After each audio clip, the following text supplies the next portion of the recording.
Despite being known for its beautiful environments, exotic wildlife and diverse cultures, Africa has the dubious distinction of having some of the poorest nations, the largest populations, and the harshest living conditions in the world.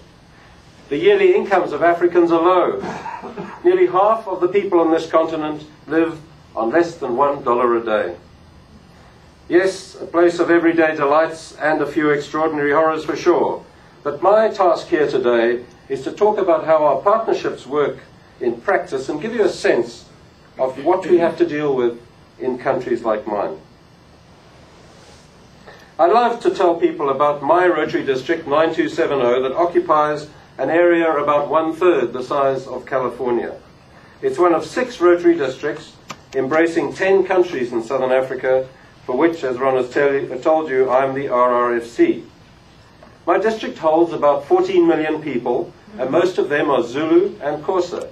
The Xhosa people live in the south, and some of you will know that that is the area and the tribe that Nelson Mandela originates from. But we too have an extraordinary horror that lurks in our midst, and that is the scourge of HIV and AIDS. And I'd like to give you a sense of what we're dealing with here. Well, HIV is a virus we can get from contaminated blood or from unprotected sex. It doesn't kill us, but it does destroy our immune systems. And once your immune system stops functioning, you can die from any illness, even the common cold. So people who are HIV positive and become ill are said to have AIDS.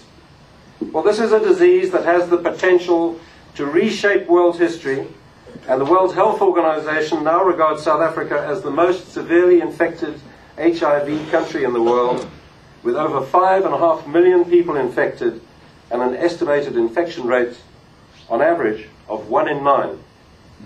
Well, death from complications from AIDS comes quickly, and it's predicted that by 2010, there will be few people in the high-risk group alive over the age of 40. This, of course, impacts on the numbers of orphans and vulnerable children that are left behind, as it is a fact that the parents will generally die before the children become adults. Well, I don't have to tell you that the social costs of this episode are catastrophic. But to understand the reality of it, I ask you to consider what it would be like to live in a country where a significant proportion of the people have to fend for themselves from childhood, have no family or cultural value system, and cannot remember being hugged and safe in their mother's arms.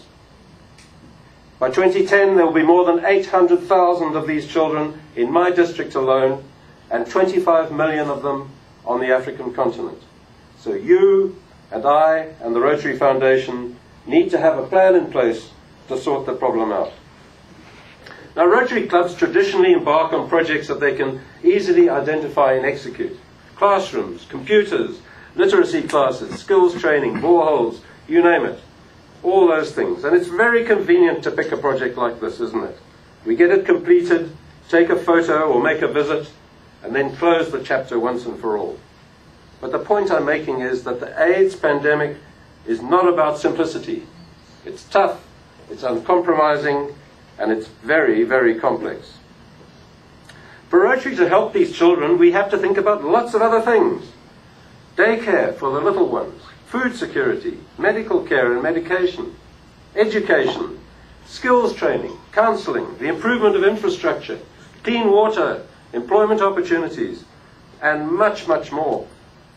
Daycare centers and foster homes provide places where children can be fed, medicated, and counseled, while the breadwinners, many of them children themselves, are at work. The kids need a home in their own community. They need parenting. They need to be able to survive. And they deserve the opportunity to enjoy what is left of their childhood and to have a future. Well, let's face it, you and I and the Rotary Foundation can't do this without help. But every day, thank goodness, there are more and more organizations that are keen to work with us. My fiancée, Sylvia, up on the screen, manages a project on behalf of a Norwegian NGO called Zulu Sponsor, where nearly 600 children and as many families are being supported. And the point is that it's because of your support that Rotary is making a difference there. a Belgian NGO called Cunina, you can Google it, C-U-N-I-N-A, is building cottages where children who have lost all means of support can be housed 4 or 5 to a cottage in the care of a trained caregiver. It's because of your support, you see, that Rotary is making the difference there. The international shoe manufacturer Clark's and District 9270 got together 3 years ago and have enjoyed great success and worldwide publicity for the Soul of Africa concept, including recognition by Rotary International. Clark's have introduced a range of moccasin shoes. They're manufactured in South Africa at one of their subsidiaries, and all the hand stitching is done by previously unemployed women from the rural areas.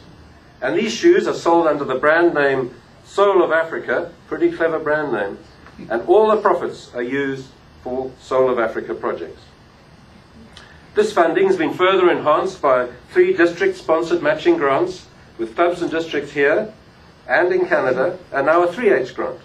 And currently the total funding made available to Rotary by Soul of Africa and the Foundation exceeds $700,000, which goes a long way in Southern Africa. As we speak, we've got 44 active projects involving 13 local Rotary clubs in my district, 10 international partner clubs, and more than 4,000 children are beneficiaries. So here again, it's because of your support in ways that you sometimes don't even think about that Rotary has made the difference. But enough of all that. Please come and see for yourself as I introduce you to some of the characters in my story. We're going to drive north from the city of Durban, the main port and industrial hub of my province, and soon we're traveling through an endless sea of sugarcane fields across the mighty Tugela River into an area called Zululand. This is a place that conjures up images of Zulu warriors, pioneering settlers, and a tough, rough history of survival against the odds. After about an hour and a half, we leave the main road and we meander up through the hills, dotted with simple Zulu homes and small patches of subsistence farming, until we get to my hometown of Ishawi. And here, not 5 minutes away, lies the community of Umlalas, a sprawling rural area populated by proud Zulu people, some of whom own little more than the clothes on their backs, but they have a fierce sense of pride. And we've chosen this place to visit because it's typical of tens of thousands of communities all over South Africa and all over Africa, where similar cycles of life are played out each and every day.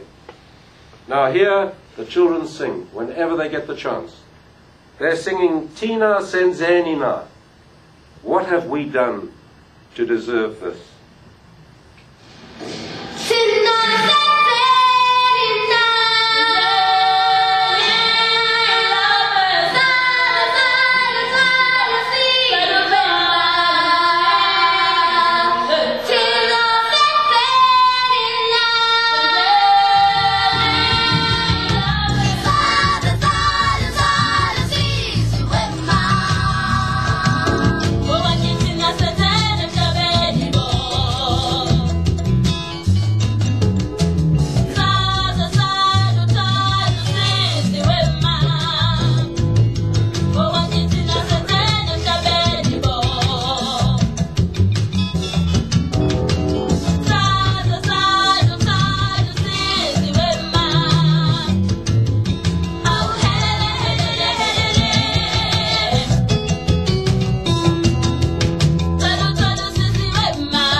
This young man is Siyabonga Kumalo.